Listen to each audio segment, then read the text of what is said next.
Welcome to the Parsha Perspective. Each week, we will delve deep in a weekly Torah portion to find a practical and insightful way to enhance your daily life.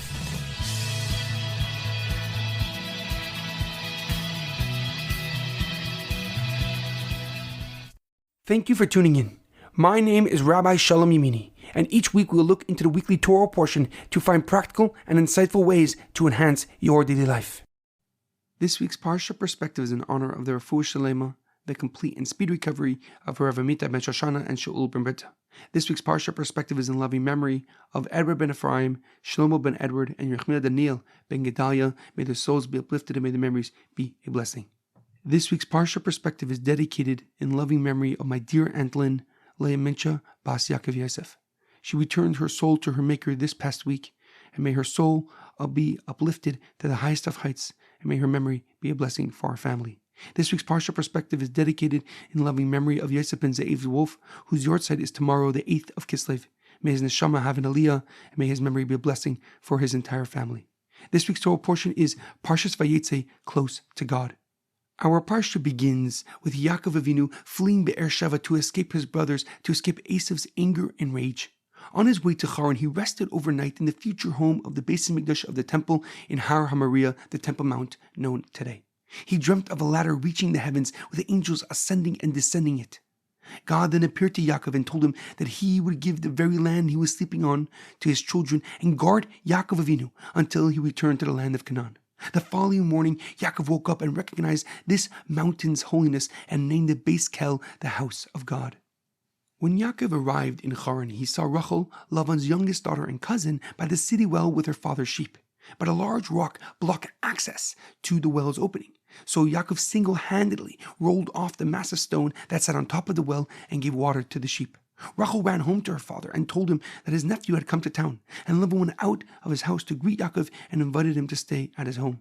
Lavan also offered him a job of tending to his sheep and asked him what he would like as payment. Yaakov answered that he wished to marry the youngest daughter, Rachel. Lavan replied that he must work 7 years in exchange for her hand in marriage. After 7 years of work, Lavan arranged a marriage but switched his daughters, giving Leah instead of Rachel. The following morning, Yaakov realized what had happened, but it was already too late. So he worked another 7 years to marry Rachel. Our Parsha has the births of 11 of the 12 tribes of Israel. Leah gave birth to Reuven, Shimon, Levi, Yehuda, Yisachar, and Zevulun. Zilpah, Leah's maidservant, gave birth to Gad and Asher. Rachel gave birth to Yosef, and her maidservant Bilhah gave birth to Dan and Naphtali. I just returned from an amazing and uplifting trip to Eretz Yisrael, to Israel, and this Parsha Perspective is a direct reflection of my experience there.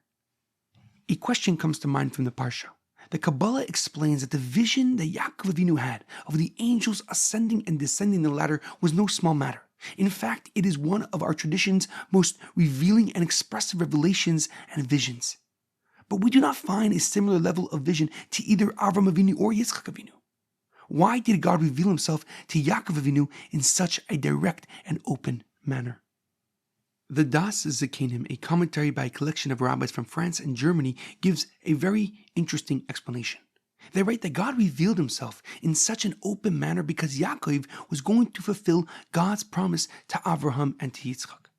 Hashem swore multiple times to Avram Avinu and to Yitzchak Avinu that their descendants would amount to the stars of the sky and the sand at the beach. Yet that oath has not been fulfilled. Both Avram and Yitzchak only had one son who would continue their legacies. But God had a different plan for Yaakov Avinu. He would have many sons and finally begin to fulfill God's promise to Avram Avinu and to Yitzchak Avinu. However, the Rabbeinu Bachaya Rav Bachya ben Asher gives a deeper and more profound explanation. He writes that God appears to Yaakov in a revealed manner to ease his transition and solidify his confidence. The Rabbeinu Bachai explains that Avram and Yitzchak sacrificed in their youth to justify God's openness with them. Abraham recognized that there must be God at just 3 years old and challenged all those around him to believe in the one God. Yitzchak was the first to be circumcised at 8 days old, purifying him from that moment on. But his main sacrifice was going willingly with his father to be an offering to God at the Akedah.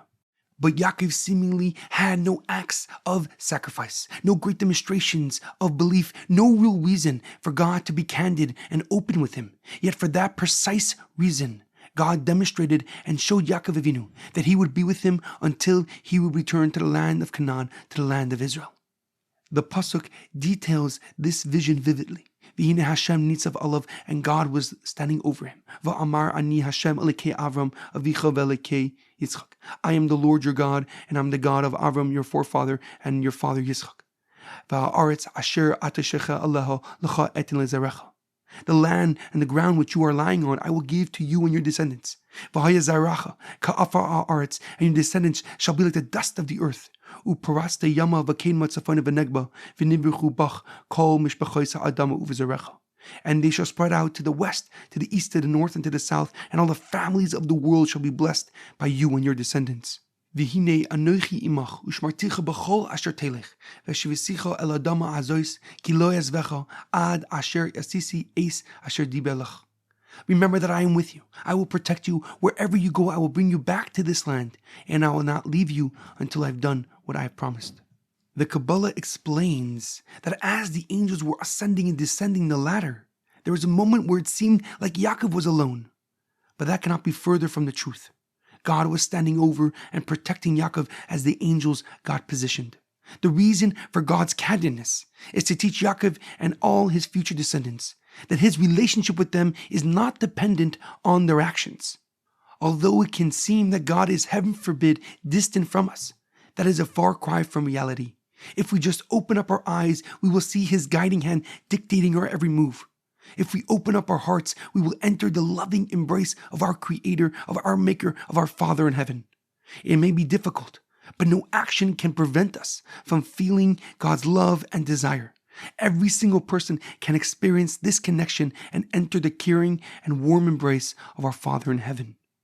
This profound and fundamental lesson is so relevant in our day and age.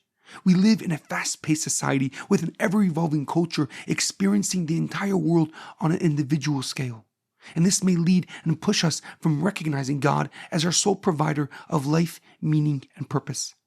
But that does not deter God from keeping his promise and fulfilling his pledge to Yaakov. The ground on which you lie I will give to your descendants. I will protect you wherever you go and bring you back to this land. I will not leave you until I have done what I have promised. There is a powerful quote from Rabbi Lord Sachs about Yaakov Avinu. If you ever find yourself struggling with faith, you are in the company of Yaakov, who became Yisrael, the father of faith in all of us. Have a great weekend and good Shabbos.